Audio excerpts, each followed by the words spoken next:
biasa. Oke, tema perenungan kita di minggu ini adalah tentang mendengar suara Tuhan. Satu ayat Leslie akan bacakan sebagai perenungan kita di pagi hari ini dalam kitab Mazmur 119 ayat 101. Terhadap segala jalan kejahatan, aku menahan kakiku, supaya aku berpegang pada firman-Mu. Anak-anak, hari ini kita akan belajar dari salah satu tokoh Alkitab di mana dia senantiasa mendengarkan suara Tuhan. Siapakah dia? Dia adalah Daud. Ya, Daud adalah contoh orang yang senantiasa mau mendengar suara Tuhan. Dalam segala hal, ia senantiasa melibatkan Tuhan dan meminta petunjuk kepada Tuhan. Saat Daud diurapi menjadi raja atas Israel, ternyata ada orang-orang yang tidak senang dengan Daud. Siapakah mereka? Mereka adalah orang Filistin. Orang Filistin ketika mendengar Daud diurapi menjadi raja atas bangsa Israel, mereka merencanakan hal yang buruk kepada Daud. Bahkan mereka ingin mencabut nyawa Daud. Ketika Daud mengetahui hal itu, ketika Daud di tengah-tengah ancaman, Daud tidak langsung mengambil keputusan untuk menyerang bangsa Filistin, tapi Daud datang kepada Tuhan. Dia berkata kepada Tuhan, Tuhan, apakah yang harus aku perbuat? Apakah Engkau akan menyerahkan bangsa Filistin kepadaku? Daud berdoa. Dia minta hikmat kepada Tuhan. Daud ingin mendengar suara Tuhan. Dan Tuhan berkata, akan aku serahkan orang-orang Filistin ke dalam tangan-Mu. Dan saat itu Daud mulai berjuang. Ya. Dia mulai mengumpulkan tentara-tentara untuk mengalahkan orang-orang Filistin.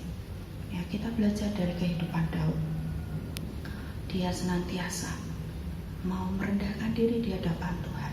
Dia mau mendengarkan suara Tuhan lebih dahulu daripada keegoisan yang ada di dalam dirinya.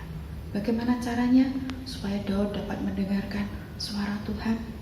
Yang dilakukan oleh Daud adalah dia senantiasa merenungkan firman Tuhan. Dia melakukannya bukan karena kebiasaan atau kewajiban untuk membaca firman Tuhan, tapi karena kasihnya kepada Tuhan.